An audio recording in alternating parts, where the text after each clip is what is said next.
Monday.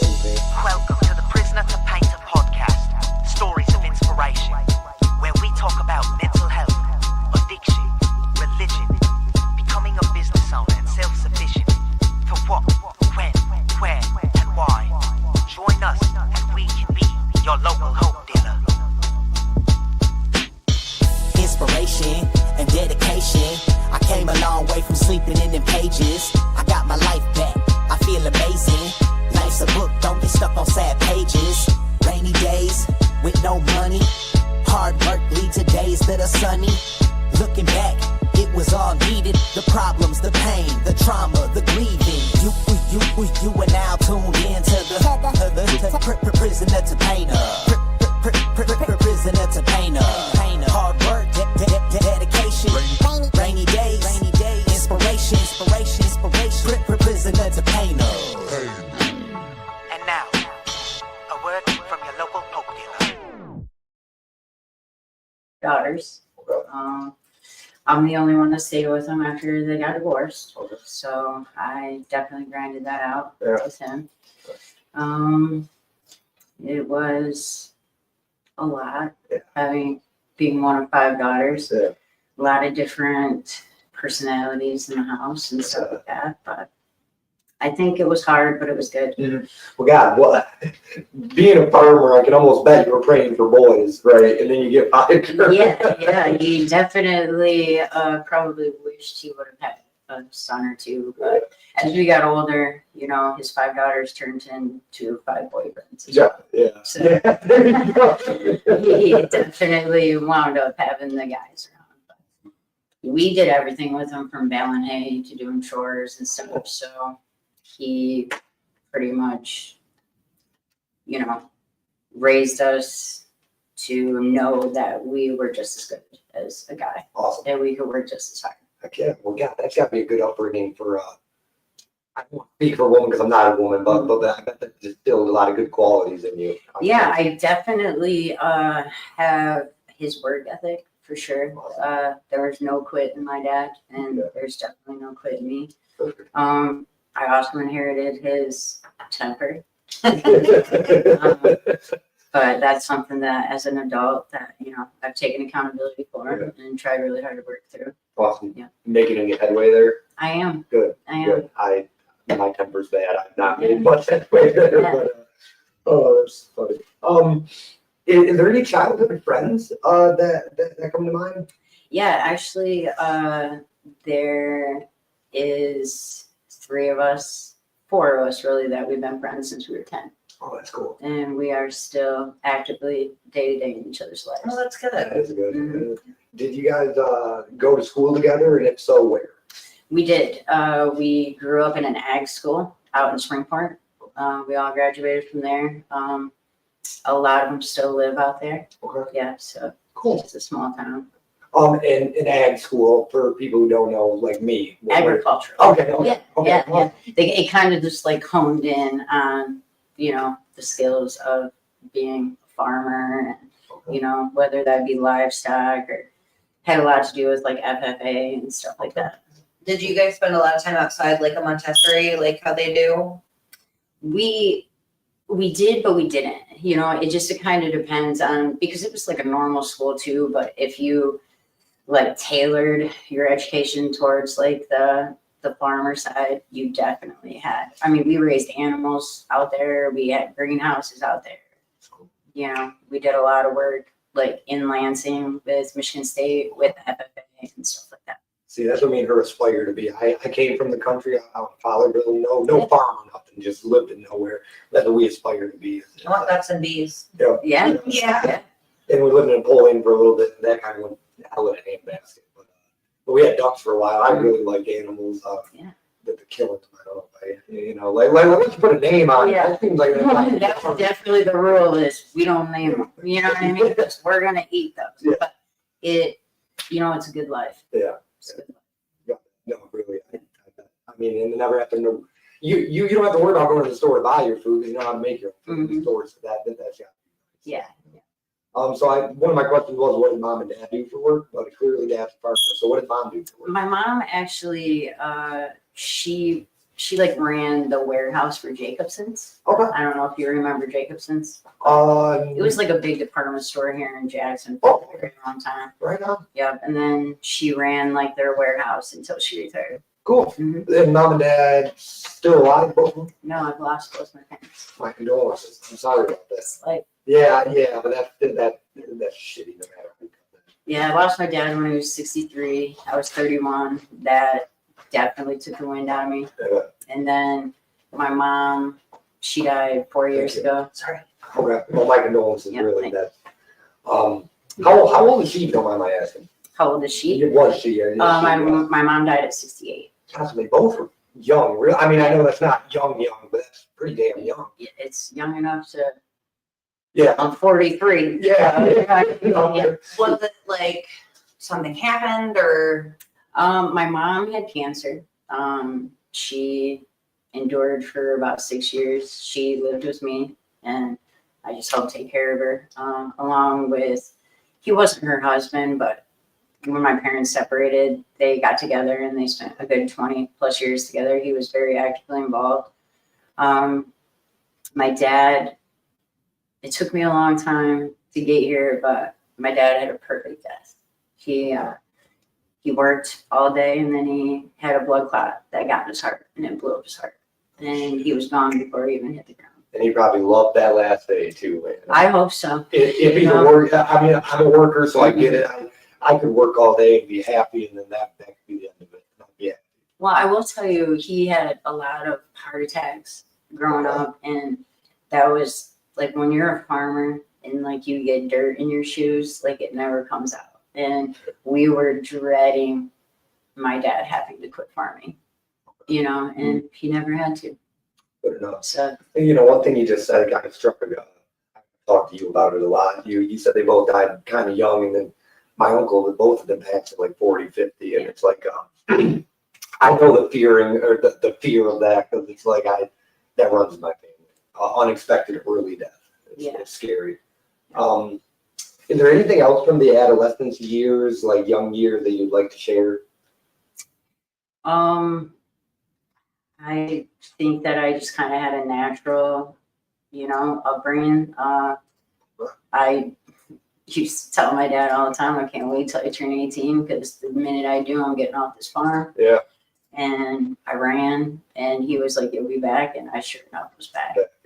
Because when you grow up like that, coming to the city and stuff is so drastically different. Mhm. It's so fast, it's so loud, it's so many different personalities that most often are not authentic. Yeah.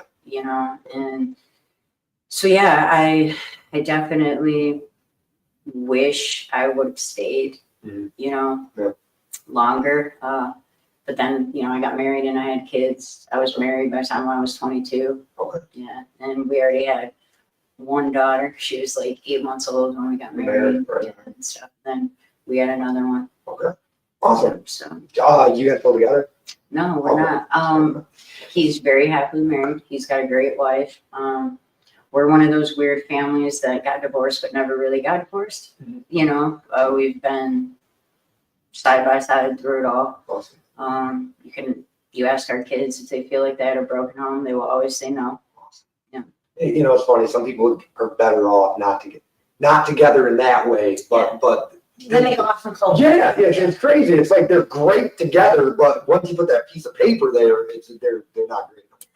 I feel I have always felt God brought us together for a reason. Mhm. I think that, like you said, through the divorce, that was God making a way that we could stay together. Awesome. That's beautiful Yeah. to say it like that. That's beautiful. Mm-hmm. Geez, I can't even read. Girl favorite Cartesian. What are you? Yeah, I don't. Cartoon. Yeah, favorite cartoon. Sorry, thank you. Jesus. Okay, that was no question I was expecting. I will say, I'm a fan of Courage the Cowardly Dog. Nice. Like, that's my guy. Yeah. Okay. Yeah. Ours is fun. Ours is We got the tattoos. What's your least favorite memory? how angry my dad was. Okay. And never seeing my parents show affection. Understood. Mhm. Okay. Yeah, I tried to put a not a funny question Mhm. before the. So there's a lighthearted one.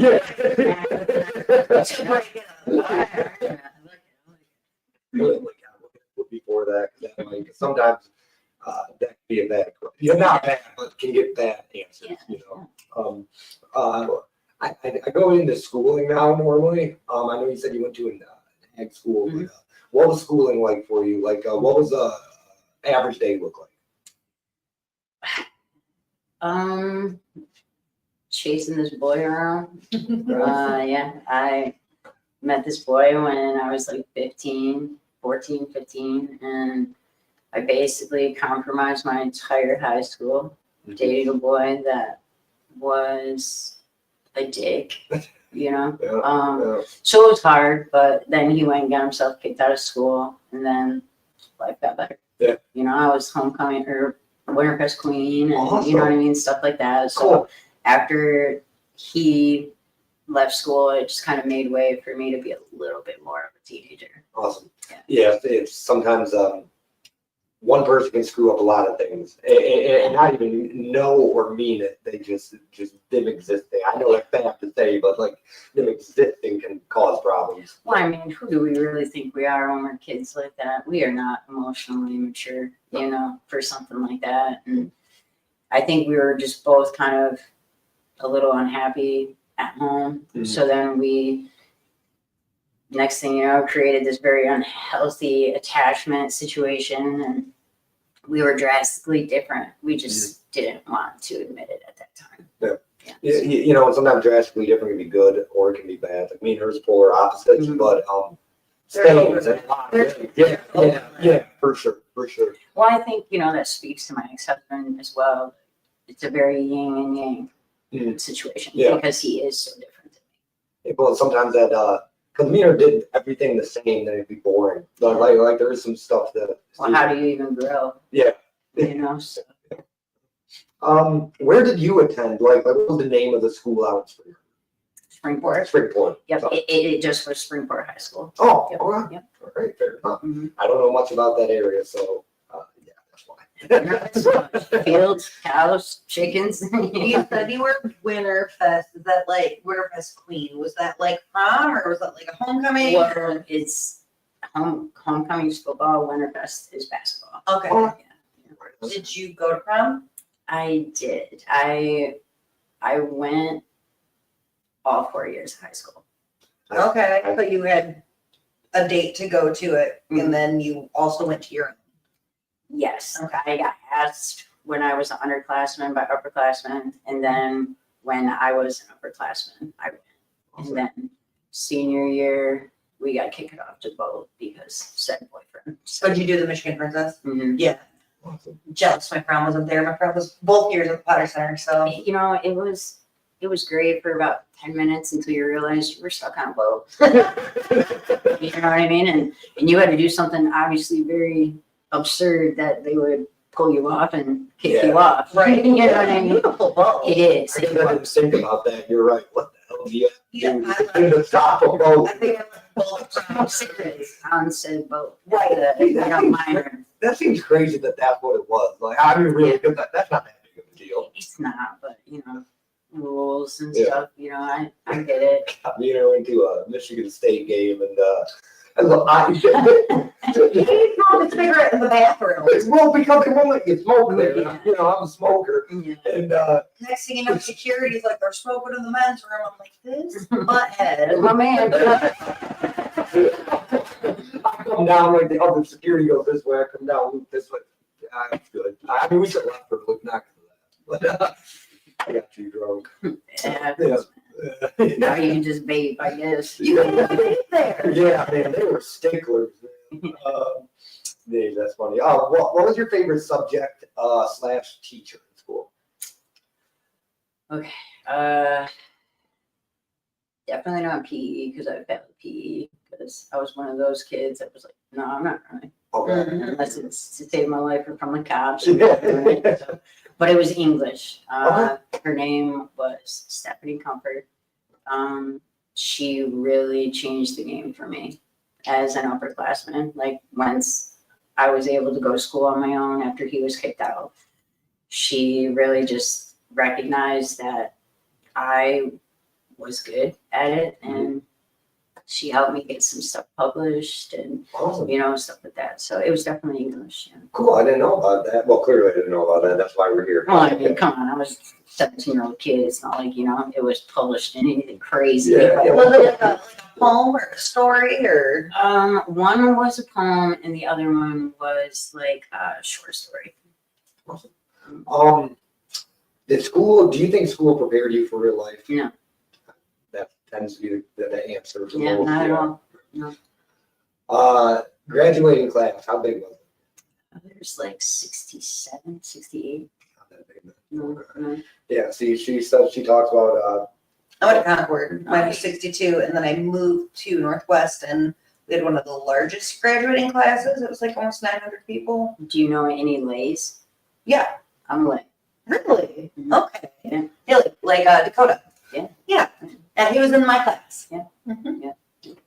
yeah, I going from Fowlerville, same concept, like 1,000 down to East Jackson of like 100. I was like, this is weird. I would have never survived in like 1,000. I never. Wow. Yeah.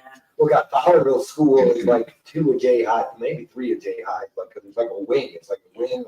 It's like, it's crazy. That's a university for us. Yeah, yeah. Crazy. If you could change one thing from your schooling, what would it Like how I conducted myself, or Anything, be? Yeah. anything you could change about high school. Or how the principal is a dick and, change him. Just anything you want to change. I think I will keep it about myself, and I think that I wish I would have just paid attention more about what really mattered, and not been such a pain in the ass, probably. Yeah. And it's hard as a kid because what you think really matters comes 5 years and it doesn't matter. Yeah, I mean, I was always kind to like everyone, but I did run with probably the popular kids. I think I wish I would have spent a little bit more time with the underdogs. They're the ones thriving in life now, it seems like. And and that's a general statement, so I shouldn't say it like that, but it seems like the kids that we thought wasn't going to do much are making 6 figures, and the kids obviously peaked in high school, really. Well, as an adult, I just am able to see value in everyone now, Mm-hmm. where then I was self-centered and I couldn't. Yeah, being a drunk, me personally, it's not sad. I just started realizing everybody has value because being a drunk, being very self-centered, same thing. Yeah. What came after high school? Like jobs, college, relationships? My husband and my kids. Yeah.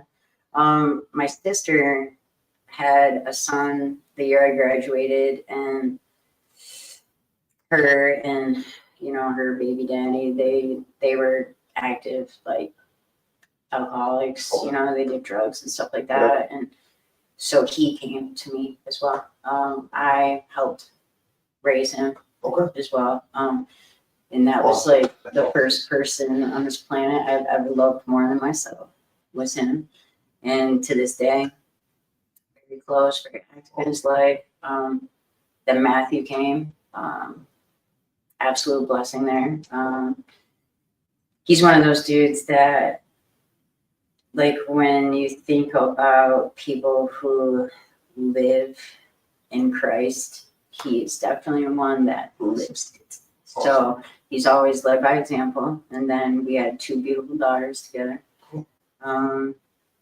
So that was it. In my 20s, I spent a lot of time in and out of chemo. Yeah. What kind of cancer? It started with cervical cancer, and then it moved into my blood. So my 20s was basically either getting treatment or recovering from treatment. Understood. Mhm. Well, you look healthy now, so did it get figured out, cured? How long have you been in remission? Yeah, sorry. Yeah, thank you. It's been quite some time. I was released from treatment the last time at 28. And you said you're 42, 30, so that's 15 years. Yeah. Damn good. I take meds every day to regulate my blood and stuff like that. I mean, I've had residual things like, my heart, there's fluid in my heart, so like that damage because like my lymph node system is compromised and stuff. So I've had other things to deal with, Mhm. But I've made it out of oncology. So Well, here I know I talk about success so much, and I feel like I don't talk about inspiration as much as I should. So this is about success and inspiration, and it's like so going through people's stories like that should be inspiring. 15 years of remission, that's Well, you that's awesome. successfully Yeah. went through. Well, yeah, but if you can't pull success out of everything, you can pull inspiration out Yeah. of stuff. That's awesome. Yeah. Congrats. Thanks. Glory be. But I don't know what to say. Awesome. I think Good enough. Yeah. Good. Yeah. That's and that's my my parents words. for grinding it out. Awesome. Who was the most influential person in your life? Was it your father? I think that there's a few. My dad definitely was a lot, Good. for me. And then again, Matthew and his wife, Dusty. She's like the polar opposite of me. So it's been a blessing to see how she moves and, how she lives. And, I think that has made me better as well. But I think the biggest inspiration for me has always been the kids. Always. I will always choose the kids over anybody, Perfect. so. That makes for a good mom. Yeah. Always. Was there any jobs after high school? Yeah, I ran kitchens. Okay. Yeah. You're like chef or manager? Like commercially or? Yeah, like sous chef. Okay. Yeah. Oh, don't get me fucking started. I watched it. I am fucking upset. I can't cook or fuck, but I'm obsessed with it. Yeah. Yeah. It just was something that, like I said, my dad made us all try college. I was the only one out of his daughters that did that mandatory one semester and tapped out. Yeah. The rest of my sisters, one has a PhD, the other two are in the medical field. And fortunately, my second oldest sister was killed, but she was a nutritionist. So yeah, they all went their medical field, and I slummed it in the kitchen with the fellas. But it helped me raise my kids, and it, I think, kind of was the beginning of me learning how to rely on myself.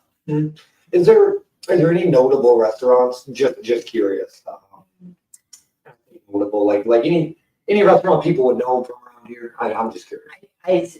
The one that they would know the most is the brewery. Oh, cool. Yeah, Oh. I did hard time at the brewery. Yeah. And that was the beginning of the end for me in the kitchen. Okay. Yeah. They make damn good food. Yeah. The rest of it, I'll just keep my opinions, but they do make damn good food Yeah. though. Okay. Awesome. Do you want to talk a little bit about your college stint? What college or what university, I guess? Oh shit, man! I just went to JCC. Wow. I got nothing for you other than I grinded that shit out and then I was out. That's the most memorable for me was the day it came to a close. Perfect. Yeah. So I guess I'll try to do like an in summer. So it sounds like you had a pretty good childhood. 5 sisters, mom and dad got divorced. Mhm. Grew up on a farm. It sounds like by all accounts, pretty good childhood though. Sure. Sure. Okay. Yeah. I mean, there's a lot Okay. more to it, Understood. but I wouldn't trade it. Understood. I would Well, the reason I say that is because I'm moving into the cleaning company questions. Yeah. And I just wanted to, I guess, understand how we got there. So is there anything from your childhood that made you want to start a cleaning company, or was it just out of the blue? No, honestly, it is nothing more than self-preservation. When I lost my sister, I got pissed. because my dad changed Mhm. so much. And then when my dad died, like I said, it knocked the wind out of me, and I changed. My grief turned me into a monster.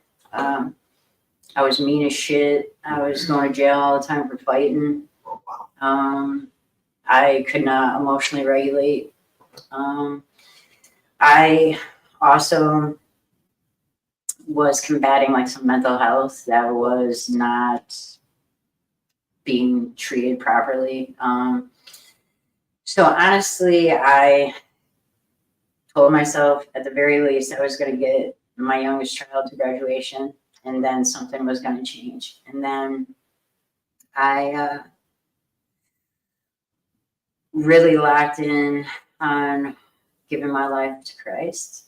And then that hand in hand helped me get through the grief. Because I think it took really turning to God and exercising actual blind faith before I could understand that they all died in the perfect time, in the perfect way. And then like the old me kind of started to resurface again, and I stopped being so angry. And part of the mental health was I have sensory processing disorder. Okay. So just being in the kitchen alone was really working against me every day. So one day after months of praying about it, I decided that I was going to then tailor to my shortcomings, which would be the mental health, which would be the grief, which would be the anger. And I created a way that I could make money getting paid, listening to music and being left alone. And, I have ADHD, so like locked right into that cleaning, you know what I mean? So I'm good at it, so I just really tried to, again, accept myself for who I am and, get out of like the social norm, really, because I'm not chasing money. Sure. I'm not chasing cars. I'm not chasing property.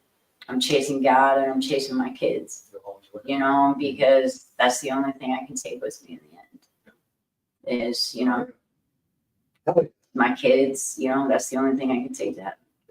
My friends, you know what I mean? So I've just really, through the last 2 years, I've always said that when I decided this was going to happen, that in the end, it would be my testimony about my faith in God. It would never be, that's the success for me. It is not the money. It's not having my own company. Because we raised our kids, that they're their own people. They both went to college. They've, they have their own way. They have their own choices. Neither one of them want an electrical company from their dad or a cleaning company from their mom. So I don't really carry that trip with me, that I have to build some generational wealth for my kids.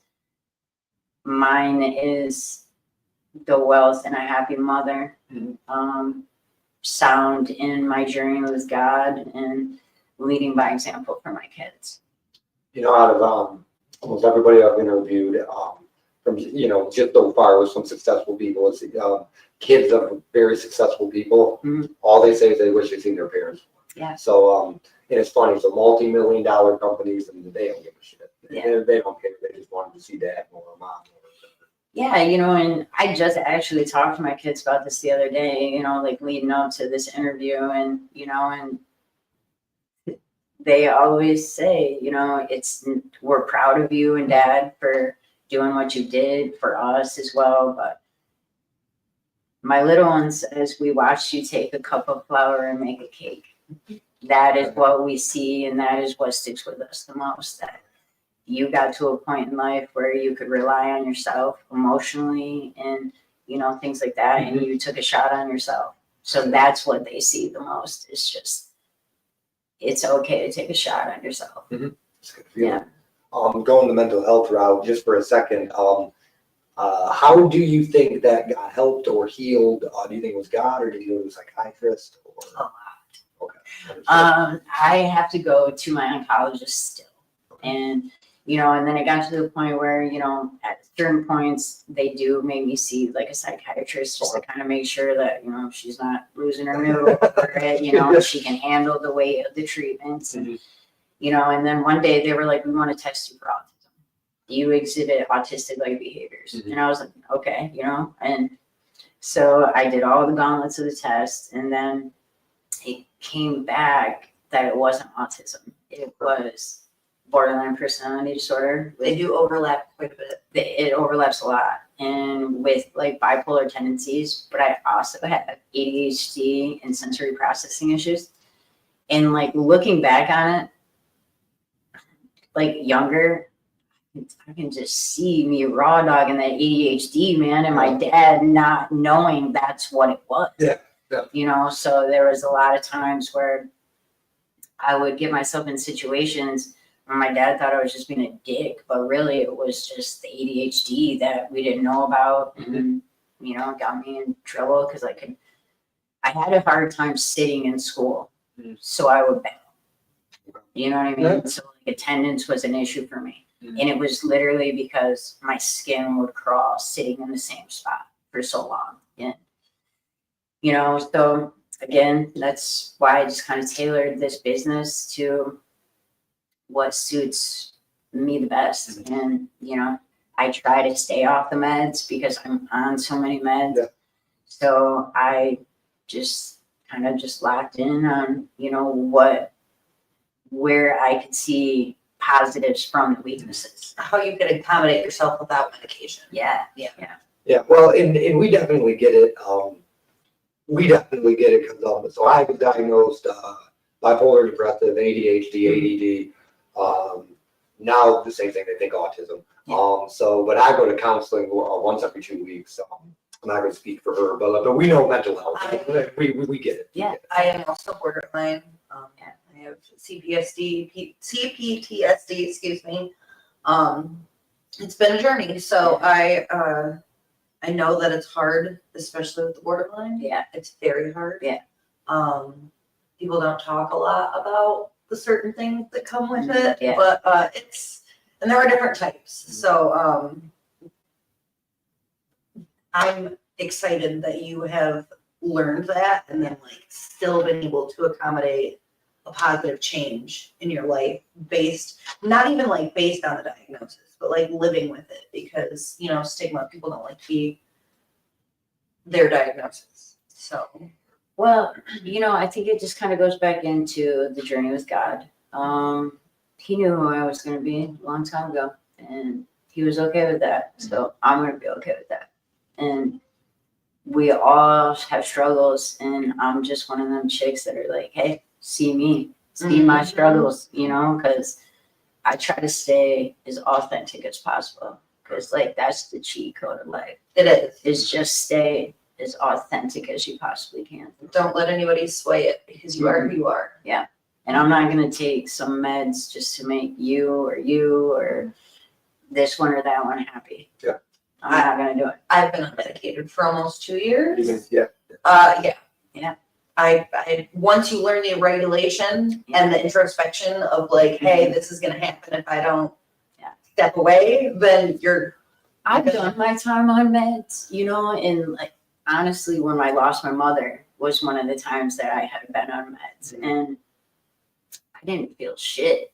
it's like robot. I was like "Meh," the whole time, and I was like, man, that's not normal, you know. And I love the manic side of me. Like the manic side of me is why Blackbird's even here. You know what I mean?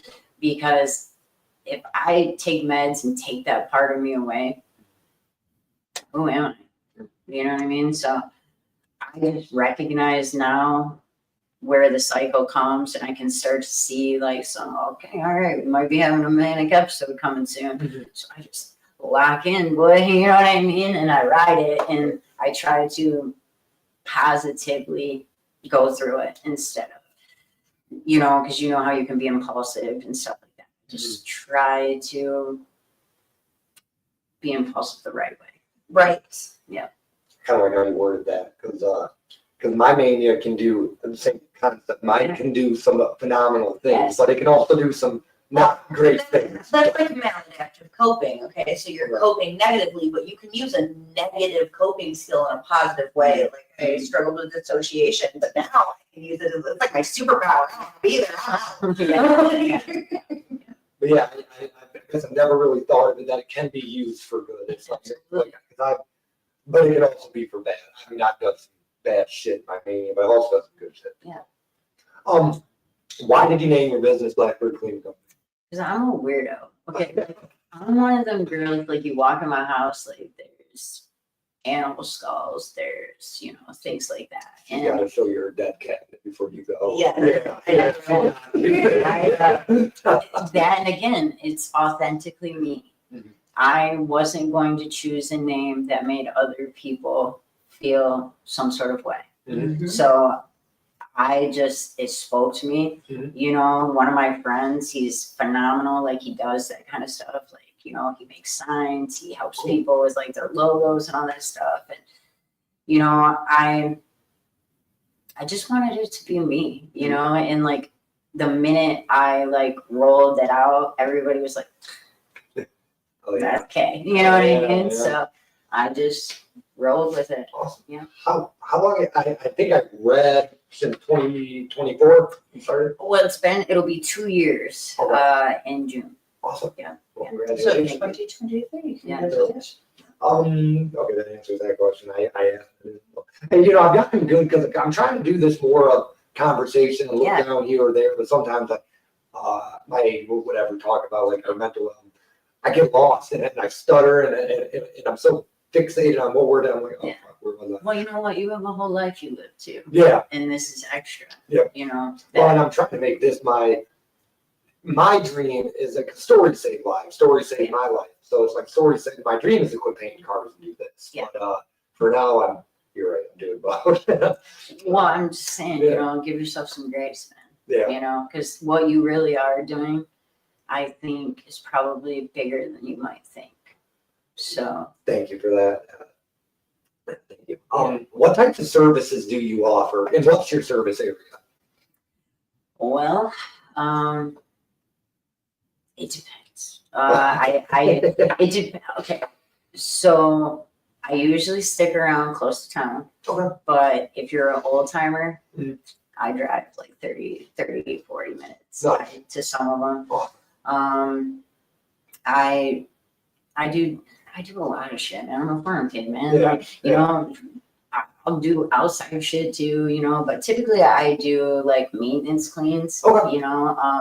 Tis the season for the deep cleans, so Mhm. I am booked up a lot on the weekends, on Saturdays doing deep cleans and stuff like that. I just kind of go in, I quote by the job, because that's how you make money, Yeah. and I'm a racehorse. So like I can clean just as efficient and as effectively as a chick that it takes 4 hours to do it. And Mhm. it takes me 2, Yep. so I didn't want to get into the hourly grind, because again, that I'm trying to, work with my strengths and that's, so,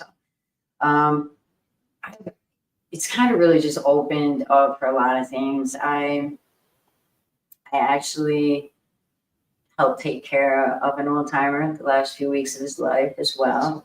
And that came from me going in the last year of his life just to help keep his house kept up and stuff. And then I had the blessing of literally helping through the hospice stage of his life and, things like that. So I've seen something, this is going to be out of order, but you have the opportunity to promote your business at a youth thing. I don't know if I read that. Sponsor? Something about sponsors? Okay. Yeah, well, because when I started this, I don't, like I said, I have a lot of social anxiety. Mhm. So just even being here right now, I got that boy up there. But I reached out to 3 people when I decided that I was going to start this business. And I said, hey, will you give me a shot? Mhm. And they were like, yeah. And I have never had to go back out again because it has all been word of mouth. Mhm. And, I talked to God about it and I told him, if it is in you know, you choose to bless me with a full schedule, then I am going to turn around and I am going to bless as many people as possible. So Blackbird adopts a family every year at Christmas. Awesome. I had the opportunity of sponsoring Springport's track team this year. I sponsored a young bull rider with apparel for, you know, obviously his rides and stuff. Lots of different stuff like that. Yeah. You know, I'm eager to do as many acts of service as possible. I believe that is exhibiting fruits of the Lord, you know, so that's the goal for me, is just to serve as many people as possible. The guest yesterday, Bob, he asked me, my goal is just be of service. So Yeah. I thought that was very cool. And he also said something about word of mouth being very powerful. Very, Yeah. very. Yeah, it's the most powerful probably than anything. I mean, you can advertise until you're blue in the face, but you're not going to get nowhere if other people don't talk. Yeah, if other people don't talk about you, then what are you? Yeah.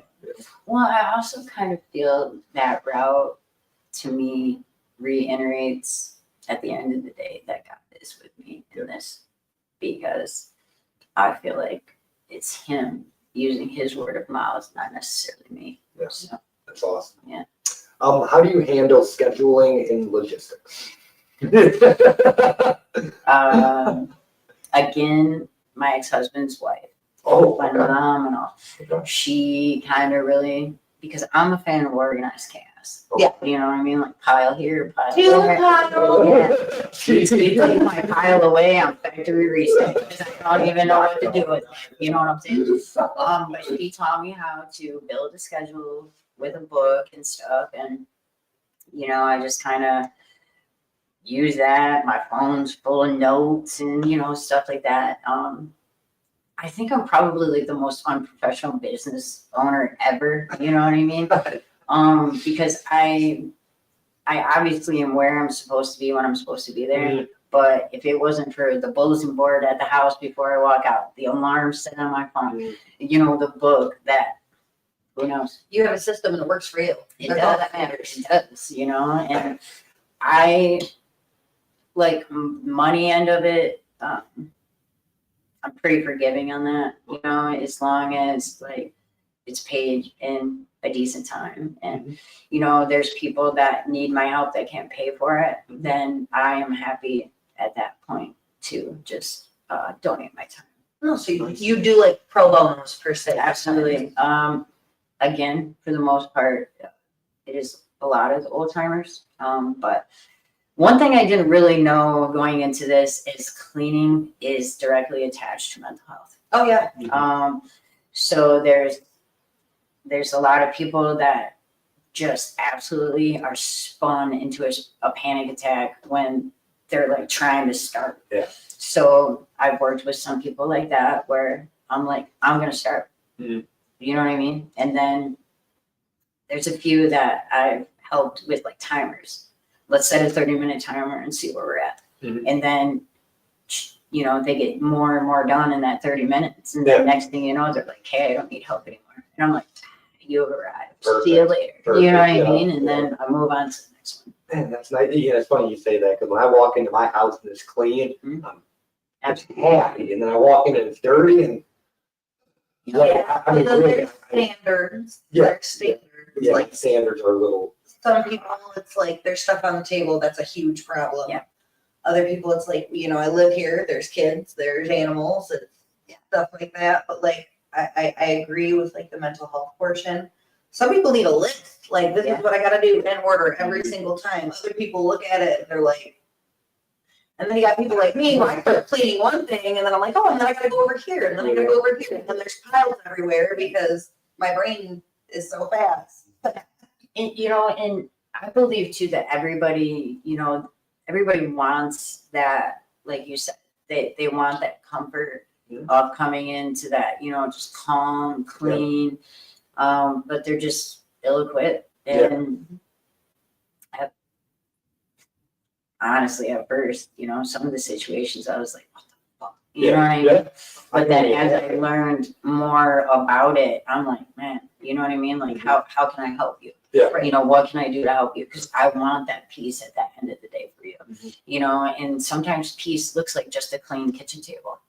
Sometimes peace looks like that fully detailed house, you know, and shit, you know, it's just all over the place, and you just kind of got to meet people where they are with anything in life, you know. Well, cleanliness is next to godliness, and I never understood that. Like, I didn't, but I get it. I really, and not in the terms like you feel like it feels nice, it feels serene, like it feels welcoming and clean out. You walk into a dirty house. I mean, Depending on how dirty you can feel, you can feel the difference between like when the house is sparkling clean or even a little better than it was. You can physically feel the difference. Yes. What's your approach to customer service? Just brutally me, unapologetically at all times. Can't beat that. No. I take accountability. I think that's really where you need to be, and that just opens up for everything else. You know, I show everybody's home respect. Yep. I show them respect. I obviously would never like take anything or anything like that, you know. So I just try hard, and then there's sometimes when I get super pissed off and I just go home and I'm like, you know what I mean? But while I'm in there, I'm like, okay, you know, my fault. Yeah. So It's the customer's always right. It's a hard bullet to bite. It is, but unfortunately, It is a skill to have to just be like calm and collected during though, and then feel your feelings later. You know, Like, you'll throw all your tools in the back of your truck yelling outside. Not inside. I think too, when you run a small business, like a small cleaning business like me, there is a certain point where there's a crossover from my housekeeper to Cae, and then from Cae to family. You know what I mean? So I'm a lot into that Cae family with a lot of them. Good. So, you know, there's a lot of times they'll be like, hey, what the fuck? You know what I mean? Yeah. I'm like, man, reps. You know what I mean, bro? You know what I mean? And then there's a lot of them that it is and will always be a business arrangement. Yeah. And that's fine. Well, and sometimes it's easier to deal with business arrangements. I found there's that personal connection. It can be very good, like you just explained, but then there's it's almost disappointment over anger. And I'd rather be angry at me than disappointed at me. I feel like a lot of people are uncomfortable with connection. Yeah. I think they would rather not be home, pay you to come do something, they come home, it's done, and then they don't want any other interaction on that because they don't want the personal connection for the issues, for the, you know, hey, I'm going to get absurdly angry about this one thing and I don't want to take it out on you, like things like that. Well, I think too it helps because when I go into it, I do walkthroughs before I do anything, and I am very adamant. Now, you have told me what you are looking for. Yep. I am meeting what you have said, what you needed. Mhm. So where is this coming from? Yep. If you would like to reevaluate what your needs are, then please say that. Mhm. Do not wig out on me over not doing this when this wasn't a part of our business agreement. Yeah. So I'm naturally born confrontational. Oh, You know what I mean? Yeah. So, but there's a way to go about how you communicate, Mhm. you know? So I just always try, you tell me what you need. Yep. And then when they start straying from that, I'm like, okay, but you're straying from what you originally talked to me about. So let's meet in the middle here. And I always tell everybody the first 1 or 2 times, it's probably not going to be exactly what you're looking for because I'm human and I'm learning what you need from me. Yeah. So I think vocalizing that from the get has really helped me. You know what I mean? Not really have to navigate through any real negative experiences. Well, some people are very picky and some people are very unpicky. And I don't mean just cleaning, just in general. So I can only imagine, no matter what service you offer, some people are like, oh, looks great. Because I'm that guy. And other people are like, you missed this. I'm sure of it. I do have a few that are like that. At first, when I experienced it, it was a personal hit. Yeah. But then, again, I prayed about it. And those are the people that made me better at what I do. Because it's feedback, not criticism, right? Yeah. Well, even if it is straight up criticism, you know what I mean? It has opened my eyes to you know, just being more efficient. Like one of them was like, you didn't clean the shower head. And I'm like, let's not clean shower heads, dude. You know what I mean? Yeah. Like dusting it. Oh, shit. And I'm like, does it? You know what I mean? But you want to know who does that? You do now. You know what I mean? Yeah. Do you have any clients who are hovers? Like they'll be there when you're doing it and they're like watching your process and they like to hover, they like to say certain little things? No. I'm a hover. I do kind of go into it. I understand that some people are nervous about having a stranger in your house. So I get it. But I'm very vocal, as in it. I work best when you're not around. Mhm. So like, let's work to that degree of trust. And again, I think my demeanor may kind of detour some people from nitpicking the shit out of me. You know what I mean? Because I'm just, I'm very black and white. I think that has a lot to do with ADHD and stuff like that. I just live my best life in black and white. So See, my hovering is because I like talking. So I do have some time. Talking. If we're having somebody over doing something, they're not getting anything done. Yeah, and then I end up paying more. I do have one, I will say. They're older. I have edged out 20 minutes. When I get there, the first 20 minutes goes to her.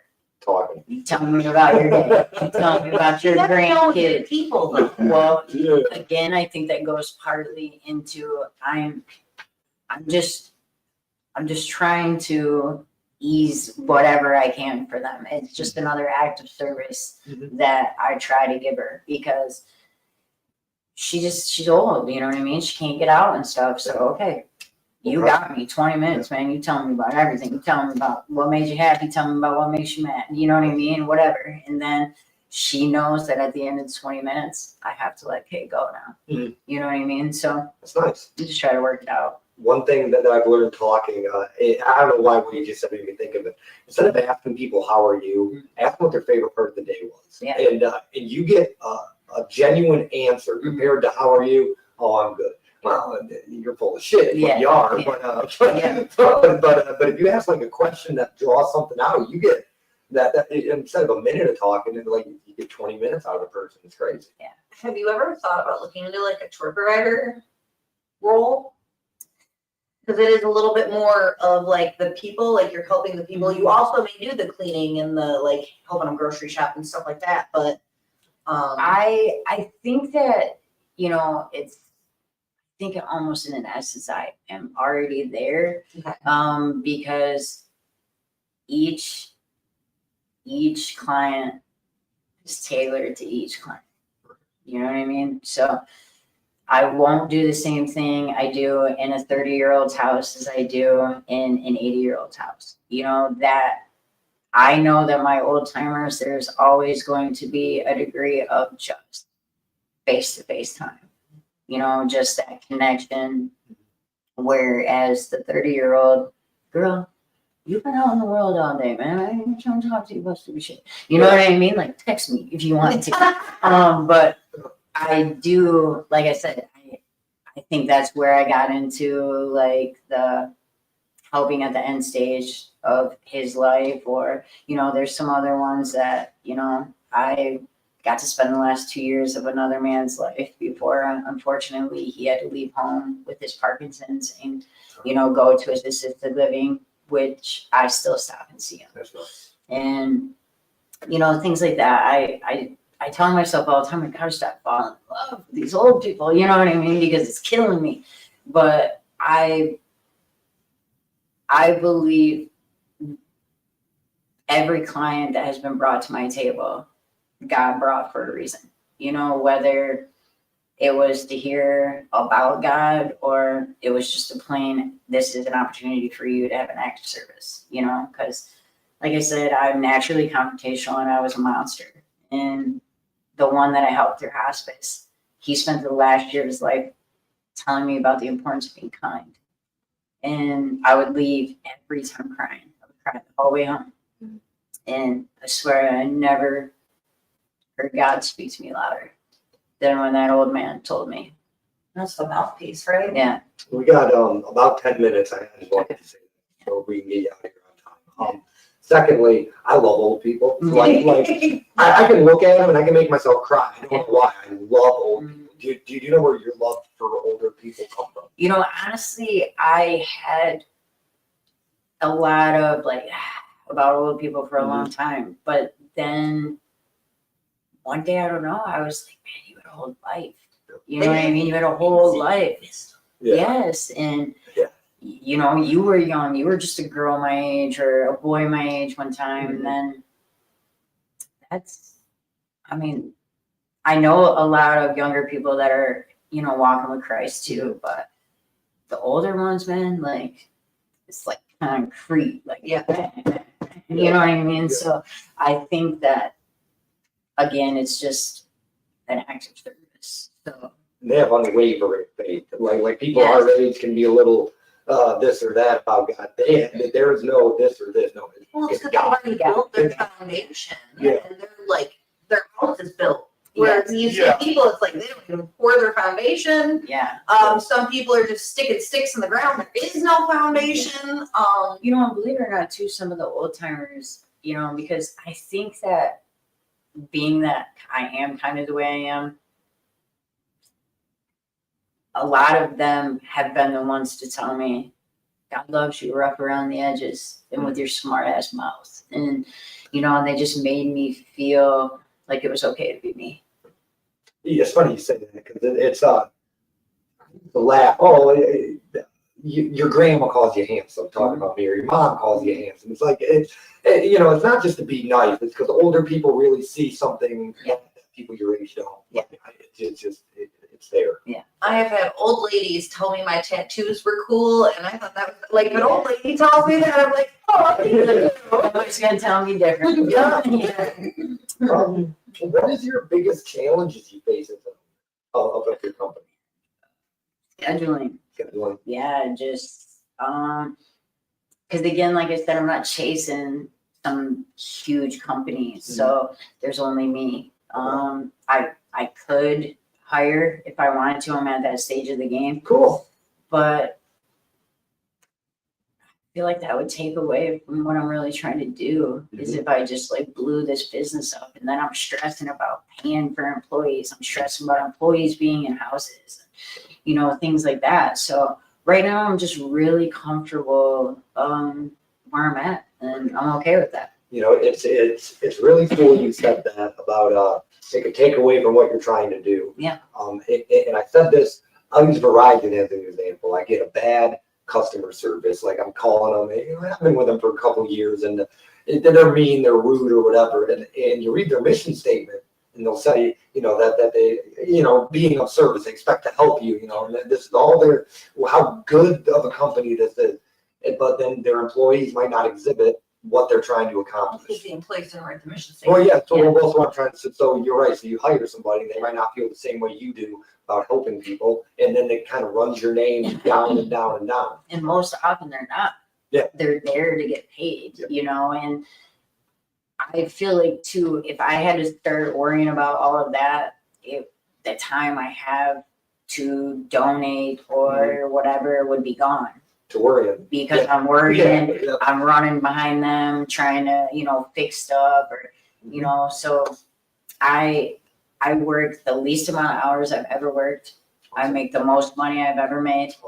And at the end of the day, I'm a woman that I can be proud of, and I can rely on myself emotionally and financially, and I'm okay. That's successful. I'm right great. there, You know what I mean? Awesome. Like, yeah, I'm good to go. What is the most important lesson you've learned, and any advice to somebody just starting out? And then I'll go with my rapid questions. Be where you are supposed to be and do what you are supposed to do. You know, don't tell people what they want to hear.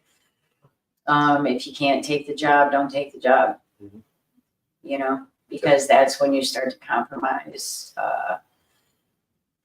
how well you can do the job. I think, you know, like don't spread yourself too thin. Yeah, for sure. Your quality goes right out the window. Yeah. Yeah. And so does my attitude. Yeah, when I'm in a rush, I am a different person. I'm trying to keep that monster down. You know what I mean? Yeah, she knows that better than I mean. Yeah. When I'm in a rush, I am a monster. You said that. Yeah. Oh, Monster. monster in the morning. I don't wake up well. I struggle with transitioning from asleep to awake. Well, So you I know, get it. that's part of it too, is I get to do my own schedule now. Like, I don't start work before 9 anymore. I'm done every day by like 3:30. I mean, I do have some like second shift dudes that, you know, I will obviously do in the evening, but Yeah, but are you more of a night owl? honestly, no, I'm more of a chick after her midday nap type Yeah. girl. You know what I mean? But no, I am a morning person by nature. I like to get up, I like to get that day done, and I like to get back home. I read that wrong. I definitely thought night owl. Yeah, no. Maybe it's the blackbird and like Yeah. darker essence. Yeah, that Yeah. must be. No, you're talking to probably the sleepiest girl you know right here. Okay, so my wrap-up questions are always the same. Okay. What is your definition of success? My journey with grief and my journey with God. That is the success of Blackbird. Awesome. Is there any question I should have asked and that I didn't? Or anything you'd like to add that you didn't get to talk about? No, not Good really. job, right? Again, I guess it's more for you guys. I really do hope that, you know, God blesses this for you so you blow this up, because I know that when we're in the thick of doing stupid shit, we don't feel worthy. And I think that you guys are giving people a platform to say, here I am, see me. So. You hit the, Yeah. it's like what I'm trying to do. Yeah. It's people like talking about themselves, and that's a good thing, because if I talk about myself, I can give hope to somebody else. You talk about yourself, I mean, there might be a chick, and you know, I know I'm not big yet. There might be a chick listening that's having a hard time at school, and now she just dumped her boyfriend in life's good or whatever. You know, it's like stories save lives. People can relate Yeah. to so many. And what's crazy is everybody who's gone on has had some sort of overlap Mhm. in their story, even if they're vastly different people. There's always been a common theme between these two or these two or these four. Well, I will say Chad is one of those people in my life that has always been a light. You know what I mean? So, and like when you meet him, you may not think that right off, but you know, so yeah, like there's diamonds in the rough all over the place. Well, and I've been learning a lot about energy lately, Yeah. because of her and because of the people coming on. But there's something about it. I'm like, I just He wanna was so bright. smile. I just Yeah. want to smile when you're here, Yeah. man. Like it's hard not to. And then he did get a little emotional on his, because we were talking about some hard stuff, and it was like he still had bright energy, but it was like painful. Like I was like, oh, I'm so sorry. Well, if you know Chad, you would know that Chad is the hardest on himself. Yeah. But he still wakes up every day to try to live it for other people. So You know, it seems like I'm gonna relate to that, because it's like I am the hardest on myself. Yeah. I mean, people that hardly know me, like you, give yourself a little grace. I hear that. You'd imagine I've heard it enough to listen now, but I guess. I think it's because naturally we're just so easy to think that we are not worthy, or we are lacking something because the fucking neighbor is way farther off than you are, or you know, whoever didn't go to prison or whatever, you know, and fuck that. Well, and one last thing that I want to relate to before you wrap up question. You said, oh, come on, don't lose the name. I was right there. You said about, you don't want to, oh geez, I will, go ahead.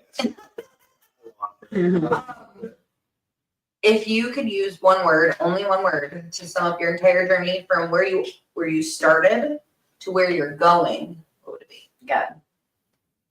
Absolutely. So you said that you, come on.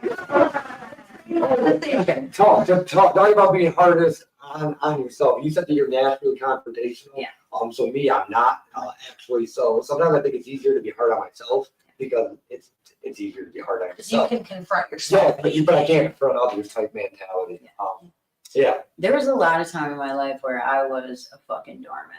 Understood. You know, but like I said, like going through being sick and, you know, losing all the people, turning into an absolute fucking monster, you know? The power of no Yeah. is amazing. Yeah. And I don't feel like standing up for myself is a negative thing. No. I mean, I'm not one of them. I mean, I can be if necessary, but like confrontation doesn't necessarily look like fucking rare. It's not that. It's just no. Yeah. That doesn't suit me or my life. So I'll Well, pass. and I did want to apologize just real quick. I did say, I kind of interrupted your one word, but God is, that's the first time anybody said it. And God is our Lord and Savior, Yeah. Jesus. So Yeah. I wholeheartedly believe and agree. Like I mean,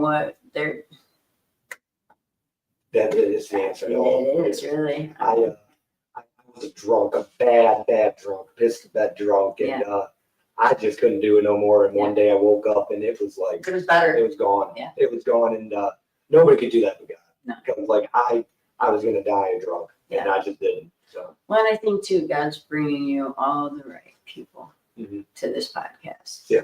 You know, it's kind of funny that it's yes, because he is, but I'm saying it's funny because it's like I'm starting off and you know I think big names, to me every story is great, but it's like people that it's like, I mean 10, 20,000 followers, which isn't like huge, but for my second episode, shit, you know, it just kind of blew up quick. I just hope it goes bigger. You It know, will. of course, yeah. It will. Stay at it. Yep. You know I will. Yeah. So Prisoner Painter tradition, we give every guest a little thank you for coming on. Okay. at the end of the episode this week is from the Crazy Cowboy, located in Jackson, Michigan. The Crazy Cowboy is the happening Mexican restaurant where the locals go to dine, drink, and socialize.